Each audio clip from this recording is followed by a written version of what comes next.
Good afternoon guys! Papakita ko sa inyo ang mag-propagate ng Philodendron Pink Princess. Kasi masyado na siya guys mahaba. Pinutol ko na siya dito na part para ilipat ko dito. Kasi mas maganda kung mas maganda ang tubo niya kung magsasanga-sanga siya dito. Pinutol ko na lang siya para mai-transfer ko sa isang lalagyan. Dito na lang siya gagapang. Ako lang gumawa kaya ang pangit. Coco Pol. Ari, eto guys, itutusok kong ganyan ang Coco Pol. Lalagyan ko siya ng bato para hindi siya gagalaw. Yan.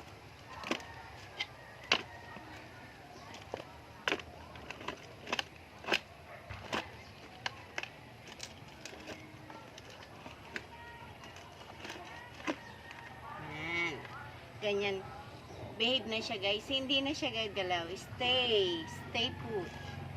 Lalagyan ko siya ng garden soil at saka ng rice hull na nabubulok. Eto guys. Yan. Lalagyan natin siya dito. Para dito na siya lalaki. Magiging 2 puno na siya guys. Pwede naman ito 3 cut. Pero sige lang. Isa lang muna. Yan.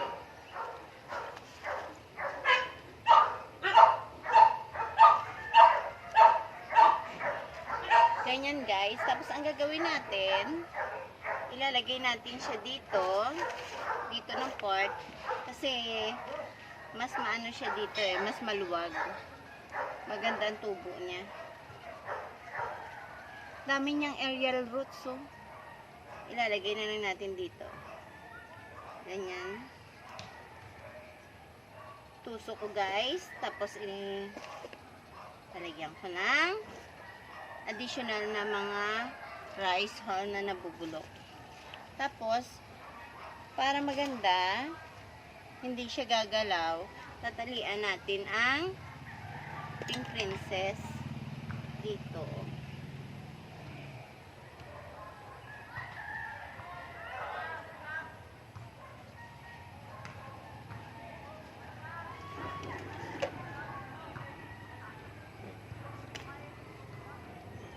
Alalay lang ito guys kasi para dumikit na siya ng tuluyan yung mga roots niya dito sa Coco Pol.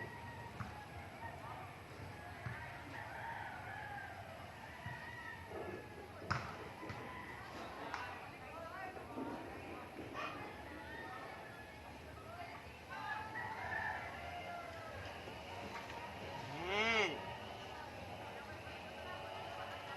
Nakadikit na siya. Ayusin natin ang Coco Pol na ginawa ko kanina. Ang pangit.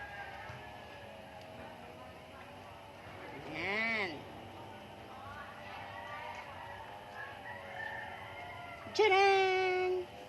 Okay na si Pink Princess natin. Yan. Siksikin natin yung kanyang lupa. Walang gloves. Walang halong chemicals.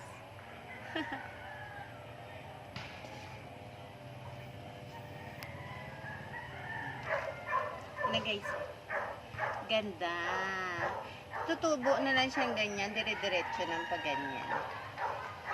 Guys, Philodendron Pink Princess. Okay guys. Thank you for watching.